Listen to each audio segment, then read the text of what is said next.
Listen, man, I'm wearing all black right now because it's going to be a funeral this weekend at Kyle Field. Canes smashing A&M 34-20. Get your fucking popcorn, man. Get ready. Go Canes. By any means necessary. To our last breath, to the last play, we hunt.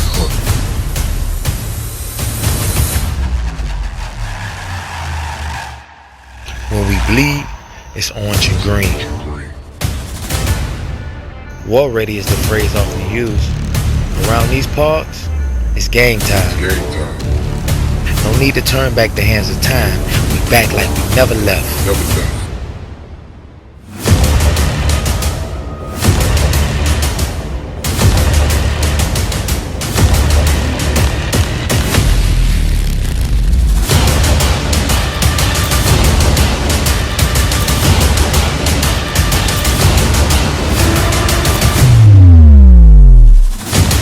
One thing that'll never change is the brand, the you.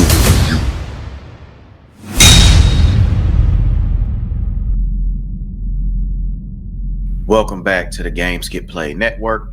I'm your host, Wise, and I'm back. We are here, man. It's time. The CFP getting started this weekend. Look, man, we here for the game that matters the most. The best game of the weekend. Miami versus Texas A&M. It's time, Cane fans. No games are to be played. No excuses are to be made. It's really that simple. We're going to go ahead and get right into this, man. Texas A&M comes in 11-1. Okay. They're obviously ranked number 7 in the nation. They'll be hosting the Miami Hurricanes at Kyle Field this Saturday, 12 noon kickoff. So, for any of the Miami fans, that's unfamiliar with Texas A&M, we'll just kind of cover them real quick, top to bottom. So, they average 36 points a game. That's a top 15 scoring offense in the country, led by Marcel Reed, dual threat quarterback. Accuracy issues at times. Favorite route, definitely loves a slant. He throws a good deep ball as well, but definitely struggles with accuracy at times. He's a threat with his legs as well. So on the year, Marcel Reed completing 61% of his passes for 2,900 yards, 25 touchdowns, 10 interceptions. He's also rushed for 466 yards and 6 touchdowns. So, he can make you pay with his legs. If you are not containing him, he definitely will run for first downs, and he can, break off some bigger runs if the opportunities presents itself. As far as the rest of their offense, definitely when you're talking about their top guys, rushing wise, for sure, Reuben Owens, 618 yards on the year, averaging 5.5 a pop, 5 rushing touchdowns. And then Le'Veon Moss is their second running back, 389 yards, 6 TDs on the year, averaging 5.6 per pop. They also have Amari Daniels as well. Miami folks are obviously familiar with Amari Daniels. But overall, man, they have one of the most effective rushing attacks in the country. They have about 2,300 yards on a year, but I think more so it's about they get 5 yards a pop every time they run it. Like that's what their average fees into. It doesn't matter where you look at. If you want to look at EJ Smith, 4.8, Ruben Owens, 5.5, Amari Daniels, 5.3, Le'Veon Moss, 5.6, and they all got multiple touchdowns. So I said all of that to say, like, when they get in that ball, it's come on, man. That's just what it is. That's literally just what it is. So just, being mindful of making sure we tackle these guys. That's the one thing that I will say in particular, with just watching some of the film, um, especially when they was getting down in the red zone like a couple of times. I think Le'Veon Moss maybe against Notre Dame had 3 of his 6 touchdowns on the year. But when they get down there, they also like to direct snap it to the running back as well sometimes. So, Reed may clap and then it's direct snap to the running back because you just got to pay attention to the alignment, right? You'll have Reed here and the running back there, but he's really lined up right over the center anyway. So just little things they do with stuff like that. But like I said, man, their run game is highly effective. When it comes to the passing game, I'm pretty sure a lot of Miami fans are familiar with Casey Concepcion. He was at NC State previously. We looked at potentially getting him for this year. Obviously didn't pan out, or when he was originally leaving, didn't pan out. He landed where he landed. The kid is balling this year. Definitely, in my opinion, he's grown as a wide receiver from where he was in the past. To me, at NC State, especially his freshman year, I did think that he was really effective, but overall, I didn't see. It's the best way to put it, man. I just wanted to see more, like going into that next year. But this year, I think he's taking that leap. Um, Rather if it's him on the slants or catching some deep shots down the field.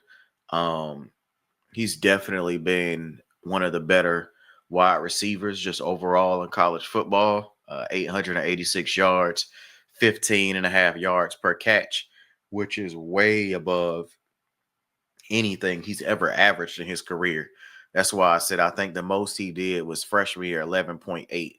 So being a whole almost 4 yards per catch over that, and you have 886 yards, 9 touchdowns.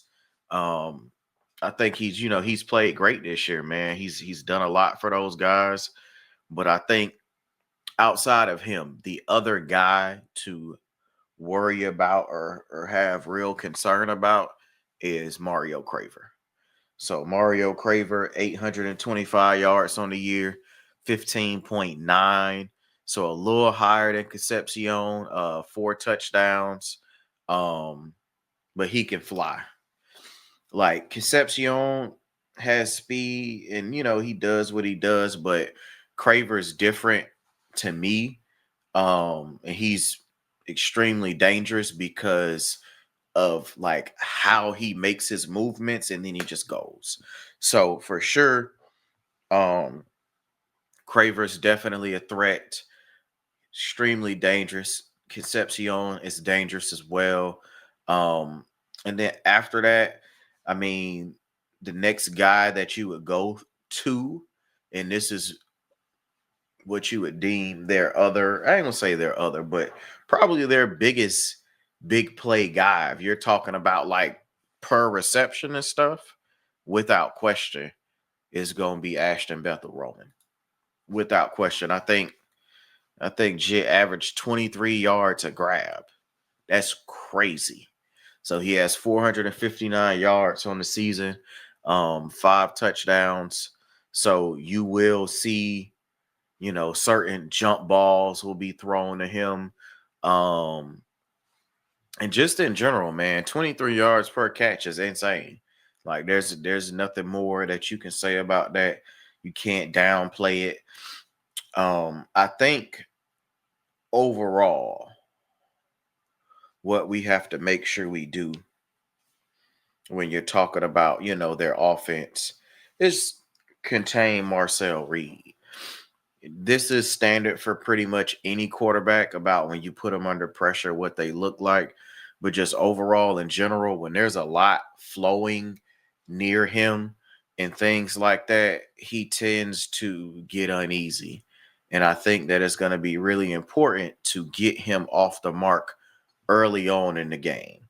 And when I was watching the film, one of the things that I saw is so their tackles will not be able to block Mesidor and Ruben Bain.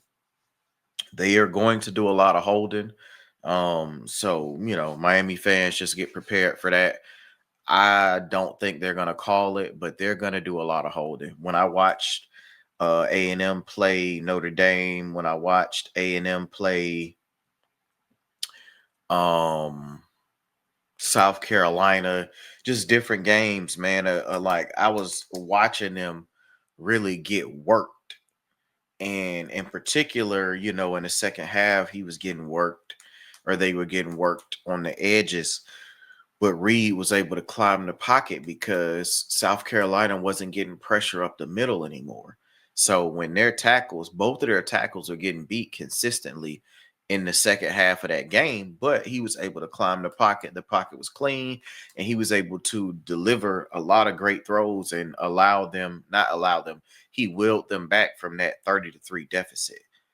So I think it's going to be key that not only do Bain and Mezzi get off from the edge, but like the DT play from Scott, Blay, whoever is in there has to be top tier. So rather if it's Scott, Blay, Mo, and anybody, like we have to be able to create pressure up the middle. And what's going to be key is on third downs. You bring Lightfoot off the edge and then you kick either Bain or Mezzi inside. That NASCAR package is going to give them hell if we can get them to enough third and longs. That's the key. You get him into enough third and longs and he's food. Straight up. Like I said, he's not an accurate guy overall. 62% passer. That's who he is for his career. He was 61% last year, 58%, the year before. That's just who he is. When you talk about, touchdowns to interception ratios and stuff, 25-10, that's solid. Especially with how college football went this year. That's real solid. But you can get him off his mark. You can get him to make mistakes. That's just, what I seen when I was watching it. And, those are just the facts, man. As far as on defense for these guys, they're giving up 22 points per game. That's good for 41st in the country. I'm going to be honest, right?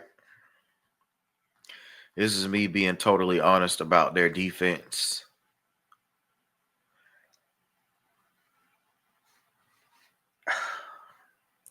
The person that I would highlight for real, we definitely have to make sure we give our undivided attention to is Cassius Howell. He has 11 and a half sacks on the year, 14 tackles for loss. Right?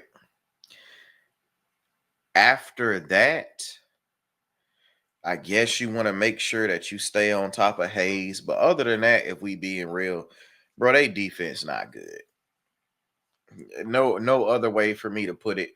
I'd say overall, I think the D-line has talent and they do make plays with the D-line. But to me, the linebackers are fucking cheeks. And the secondary is food. Just my personal opinion. I done watched a lot of it. I would say Will Lee isn't food, in my opinion. Like I saw him make a lot of plays. He can be pretty sticky in coverage. But outside of that, The rest of it is food, bro.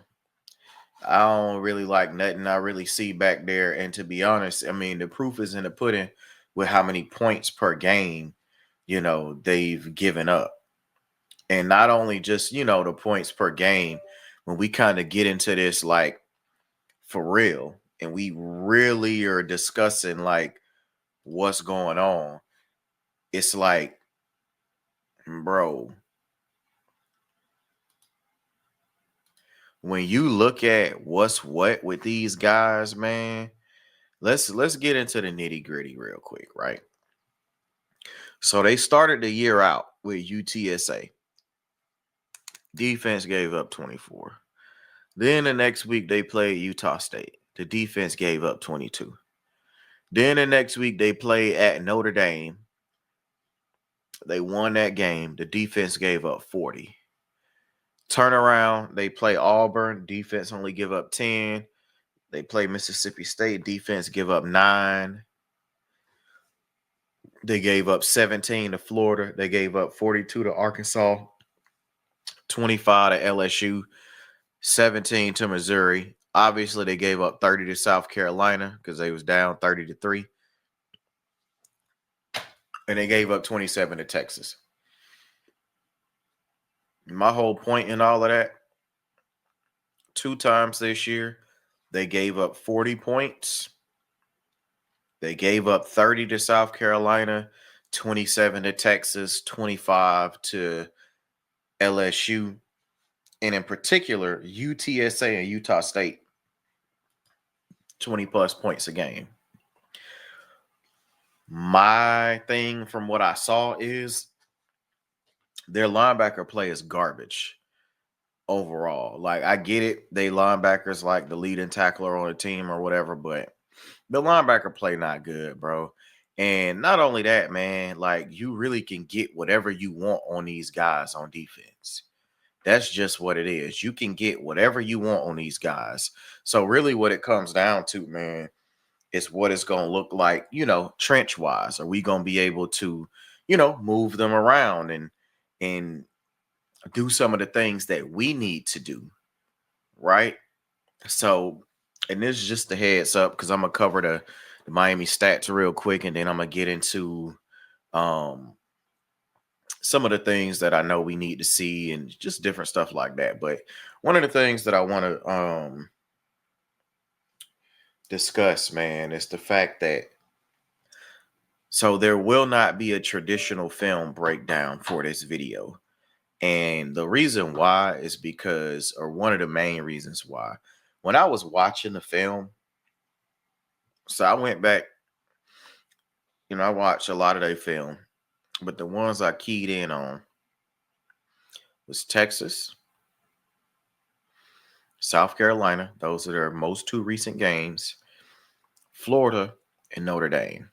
The reason why I chose Florida and Notre Dame is because those were 2 common opponents that they had with Miami, right? So Miami played Florida and Notre Dame the same way A&M did. And then I used the last 2 games of the season, one because they gave up 30 to South Carolina before they allowed them to come back on that collapse. In the Texas game, the reason why I'm bringing that up, or why I watched it, is because if you go back and you look at A&M's schedule, they didn't play Georgia, they didn't play Bama, they didn't play Ole Miss, they didn't play Oklahoma. They didn't play the 4 other SEC teams that got in. They did play Texas. Texas was the best team that they played all year in the SEC, and it showed. It showed. All I'm saying is this. I respect the fact that A&M is 11-1. Personally, I always thought like they were ranked a little too high, being at number 3, because the only legitimate win that I'm going to give them real credit for is beating Notre Dame on the road. I think that was a really good win. They was able to pull that out. Outside of that, they don't have any good wins on their resume for real. Like they beat Missouri on the road, so that would be the other good win. Outside of that, they don't have none. LSU wasn't good this year. Auburn wasn't good this year. Like they didn't beat nobody for real. So I said all of that to say is they got into the playoff, but they haven't played a lot of high end competition. And when I saw them play certain teams, they struggled. And in particular, South Carolina with their pass rush gave them hell. When I tell you that boy Stewart and Brian Thomas, like they was killing them. And if they actually had somebody or some people that could wreak havoc up the middle, completely different ball game. Because like I said, Reed started climbing the pocket and everything. But that's just that with that, man. Texas A&M ain't really played nobody good. And when they did play somebody good in the SEC anyway, they beat Notre Dame. But when they played Texas, like they lost by 2 scores. And to me, they are playing their worst football of the year. They starting to tail spin out. They spinning out. Miami is turning up.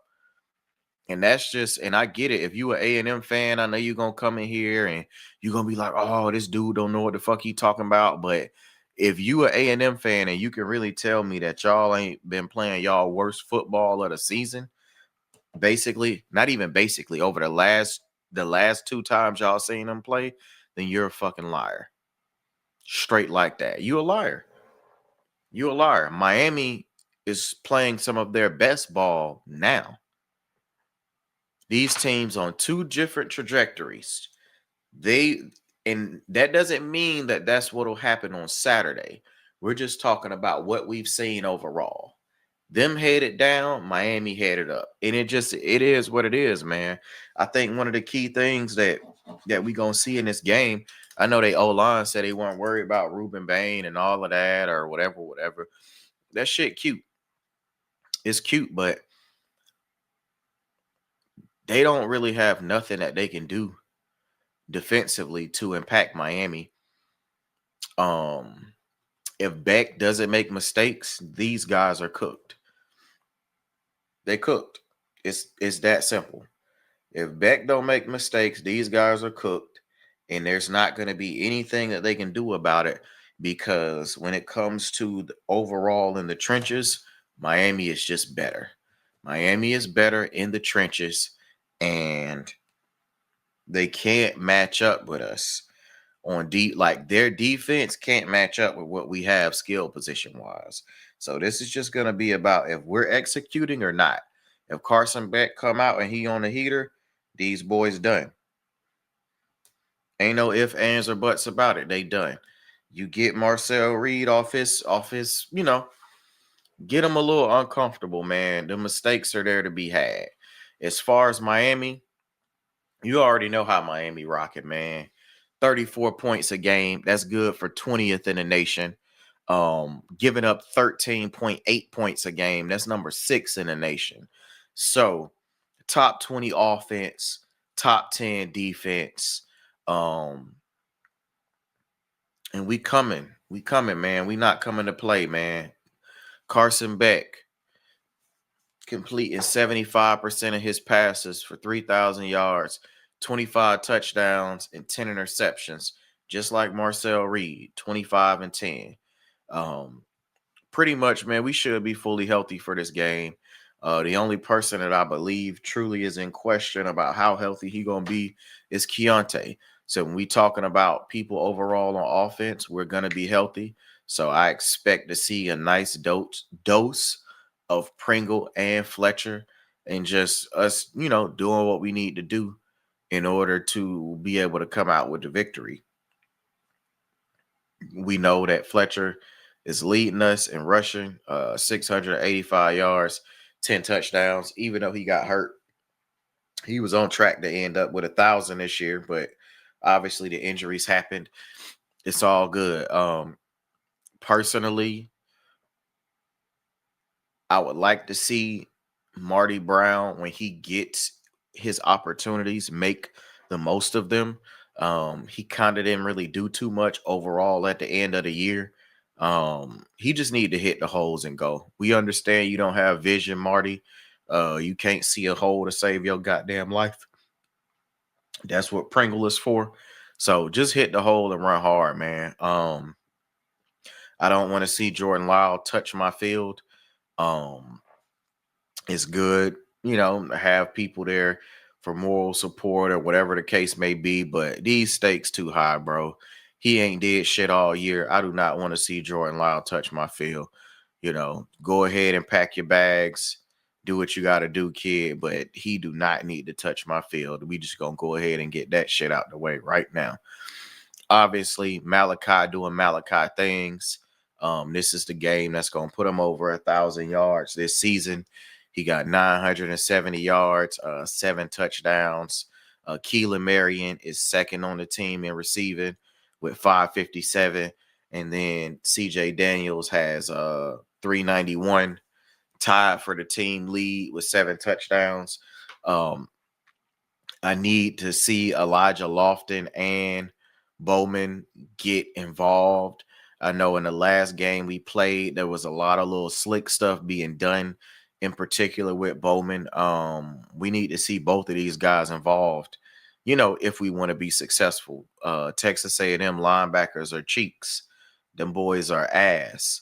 So take advantage, use the tight ends, put them in space. In particular, use the running backs out the backfield. I'm watching the film, and too many times when you're sending somebody out of the backfield, they got miscommunication on the back end. So if you're doing a wheel or just taking the man upfield or whatever, like a lot of times they're turning those guys free. And that's just what it is. And I want to see these guys be able to tackle Malachi in space. I'm being real. I think this probably going to be the first player that they've played like this all year. Like truly in space will make you look silly. So I want to see how well they going to look trying to tackle Malachi. Outside of those specific guys I mentioned, at receiver, hopefully JoJo can do something and really help us out. For real, man. I would love to see that kid get involved and do some good things. And that's just kind of where I'm at with it, man. I definitely believe we'll see Joshua Moore for sure. He'll get some reps. We'll see Upshaw play as well. So, we gonna be healthy, man. We gonna have everybody and everything we need to have in order for things to be rolling. I would say overall on the offense, just don't have a bunch of pre-snap penalties, man. I think Brockenmeyer has started to heat up over the last few games of the season, and I'm looking for the offensive line to have a strong day. I will say that CC and Markel both will have their hands full, depending on where guys are lining up and stuff like that. So they just need to be ready. They need to be ready because whoever has Howell is gonna have their hands full every play. And then, like I said, even when they don't have Howell, if whoever has Hayes also will potentially be getting some work. But Howell in particular is the one. I think one of the biggest things just defensively, man, we just gotta. I know Heatherman's gonna send the blitzes. I would say they need to be timed up well. I wouldn't excessively blitz, but time them up well, send them, get them flustered. But we have to be sticky in coverage. Me personally, I would put Damari Brown on Mario Craver the entire game. If we put Damari Brown on Craver, it's gonna make it real hard for him to be able to get some of those explosive plays that he can get. And then the next thing is, to be honest, it's just kind of like that's a situation where even if he do catch some of those, Damari's tackling his ass. Craver broke a lot of tackles this year and broke some stuff on some that were short routes that ended up long touchdowns because the tackling went good. So that's just my take on that, man. I think Damari should be on Craver at all times. Um, Apparently OJ is healthy. I haven't been a fan of OJ this year. Anybody that know me know that I haven't been a fan of him this year. He did a lot of talking, saying he was going to be the best cornerback or he was going to prove he was the best cornerback in the nation over Leonard Moore and all of that garbage. But to be honest, that kid hasn't played one good game the entire season. So for me, I'm not sold on seeing him play at all. That's just my personal opinion. Keep his ass on the sideline. All right, between Xavier Lucas and O'Connor and Damari Brown, it's clamps, bro. Like, you don't even need to be doing all of that. But Miami has so much confidence in OJ, which I don't know why. So if he's gonna play, I'm assuming he's gonna be the main guy that's on Concepcion, which OJ struggles with bigger wide receivers. So he should be okay, but that's still going to be a rough go. Your first game back and you got Concepcion. So when you talking about when we end up in man and stuff like that, like we got to be real sticky in coverage to make stuff, as hard as possible on Marcel Reed. That's how we're going to win the game. But he loved them slants, bro. He loved them slants. So when it comes to that RPO, he want to put that ball out there or put it in the running back belly to bring them linebackers up real quick. And he loved that slant. And if you see him do this little lean forward, bro, he's not running. I hate the way that play looks for any of those running quarterbacks that they do that with, where they get it and do this. Like what are you doing? But I guess it works because they keep doing it. Nah, man, just shut that shit down. If I'm being honest, shut that shit all the way down. This gonna be a real rude awakening at Kyle Field this weekend. I don't care. Y'all A&M fans can come on here. Y'all Miami fans can come on here and tell me I'm wrong. I personally don't care. I'm telling you right now, it's gonna be a rude awakening this weekend, bro. We are not playing. Miami got into the playoffs and we have something to prove. A&M just happy to be here. Oh, we finally made the CFP. We were one game away from going to our first SEC. Listen, bro, they just happy to be here. We got a lot to accomplish ahead of us, and it starts this weekend at Kyle Field, noon, with us putting belt to ass against A&M. Straight up. I don't care about your 12th man. I don't care about your 100-something thousand.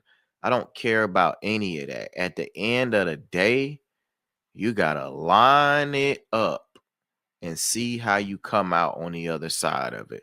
This is the Games Get Played network. And A&M, the game has to be played. And nobody can play the game but those kids that's going to line up inside of those lines. And nobody else. No fans, no parents, no coaches. You can coach it how you want to, but them kids inside them lines, the ones that have to execute it. And I know Miami is coming to execute. Let me just put y'all on game real quick, man. Year 1, 5-7. Year 2, 7-5. Year 3, 10-3. Year 4, we currently 10-2. I'm gonna tell you like this, bro.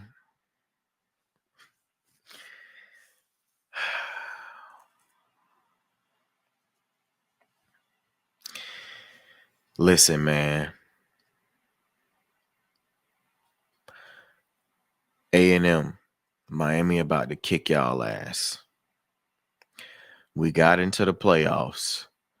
It shouldn't have even been this hard. We got a lot of people that are amped up about this. These players are amped up. Miami is about to come kick y'all ass. I don't care nothing about no 12th man at Kyle Field. I'm telling you right now, y'all gonna be in for a rude awakening, and Miami will be victorious this weekend. Heatherman is going to be in his biggest of bags. I know it. I know it. The most points we've given up all year is 26, and we gave that up in OT. In regular 4 quarters, the most points we gave up was 24. Overall, we was holding our opponents to minimal scores the entire year. Heatherman is going to be in his bag.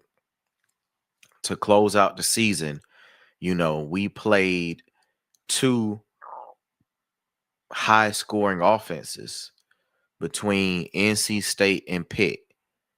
Those guys were able to score, and we stymied both of them. I'm not saying that's the same result for A&M, but a lot of the offenses we've seen, a lot of the Russian, a lot of the dual threat quarterbacks we've played this year help put us in better position for this game, honestly. And I just think it's Miami time, man. I think it's Miami time. Been waiting 23, 24 years for Miami to actually be good again. And no games are here to be played, man. And what I was getting at too is y'all can let me know in the comments, but what big game has Mario lost since he's been here at Miami? And let me be clear. The Syracuse game last year was big in a sense of we knew what was riding on it, right? Win and you're in, all of that. We knew that. What I'm more so speaking to is the games that are big, right? Notre Dame this year, when we play A&M from before, when we opened up when UF was supposed to be good. The big games, like the games that people are really, that people are really getting up for. I'm just being real. I'm not trying to be funny. When it's been a huge matchup or it's game day or something like that on the schedule or on the calendar, Miami ain't been laying no eggs, bro. Straight up. And even in the Syracuse game last year, where everything was on the line, it wasn't even that they necessarily laid an egg. We ended up in a shootout, and we probably had, not even probably, out of the top teams in the country, we had the worst defense by far. This isn't that, bro. We have a complete football team. We got one of the best defenses in the country. We have a top 20 offense. The best trenches when you talk about O-line and D-line in the nation. We have one of the most electric players in college football in Malachi Tony. We got playmakers on offense. We got folks cribbing shit on defense. We got the two best defensive ends, the two best DN tandem in the country. Like, we are cooking with hot grease. Come on, man. We got a lot. The only weak spot on the offense technically is tight end. That's it. We got a lot. On the defense, ain't no weak spots. If you want to point out our worst position, is going to be linebacker play overall. Outside of that, D-line snapping, DB snapping across the board. We're not playing with y'all, man. But anytime it's been a big game for real, man, Mario done had these boys up for these big games. Rather if you a Mario fan or not, I don't really care, bro. Miami gonna be ready this weekend, and Miami is going to Kyle Field, and they gonna come out with a W. It's as simple as that. To me, I like Miami by 2 scores. And with the way that I'm feeling and how the playoffs and stuff probably are going, man, I like Miami to win 34-20. I'm feeling 34-20 right now. I think Miami, if Miami can start early, then they'll be fine. Even if they don't start early, I just don't think over time that A&M going to be able to hang. The crowd and that momentum and the adrenaline will only keep them pumping for so long. At the end of the day, what's going to happen to A&M is inevitable, right? It's inevitable, and it ain't nothing they can do about it. I don't think they have the coaching that will get them out of what they're about to be in, because they're about to line up and get on this field and realize that the things that a lot of people said about Miami earlier this year are true. Matchup wise, it's cool when oh, we got to get up for Louisville, you got to go on the road for SMU. Nah, no more bullshit. No more bullshit. The lights is on. They bright. You know who you got waiting on the other side of that? Ohio State over there. Chilling. Chilling. So get through A&M this weekend, because you already know that shit with Ohio State personal, boy. If you a real Canes fan, you already know, man. Since they cheated us at that shit, boy, the program went downhill. And that wasn't the reason why. But those are just, one of the things that stick out. From when they cheated us out that natty, stuff went downhill. So that shit is personal because of that. Obviously, the storyline that's gonna be there regarding JJ and all of that. But, handle business, get through A&M. Any Canes fans that's going out there, man, y'all turn up, have a great time. Stay safe. And this is just gonna be one of them ones, man. This is gonna be one of them ones for the books. It's gonna be a glorious Saturday when Miami spanked that ass, A&M. Real easy. BTA for sure. Miami, in order for you to pull this out, make Reed a little uncomfortable and just contain Craver and Concepcion. You do that, you slow up the run game enough, you don't let them get they 5-6 a pop, we're good. They're going to keep feeling that pressure, and then it's going to crack. Hey, Carson Beck, I need you to do what it do, bro. I need you to go out there, and I need you to continue to play at an extremely high level.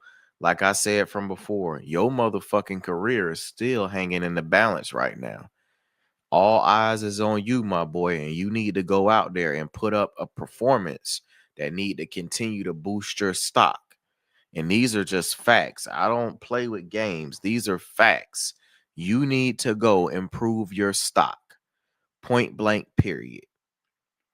And this is the game to go do that in. In the SEC game, they defense fucking pie anyway. Go out there, make it happen, do what it do, and have them scouts talking and raving about you like you that guy again. This is the weakest. This was the weakest Heisman I ever seen in my life. And this might be one of the weakest quarterback classes I ever seen overall. So you could easily end up being the number one quarterback taken if you just tighten back up and close the season out right. So a lot riding on this for you, man, and I hope you prepared. You put in a lot of work in the offseason, and I seen Mario mention that, you weren't fully healthy at the time earlier in the year, and now you are. So I hope you ready, man. Running backs, I need y'all to make it do what it do. Pringle, you the only one with vision on the team, so I need you to hit them holes and get up out of there.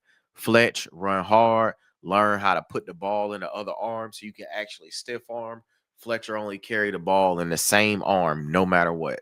Still don't know why a third-year running back is doing that. It's crazy to me.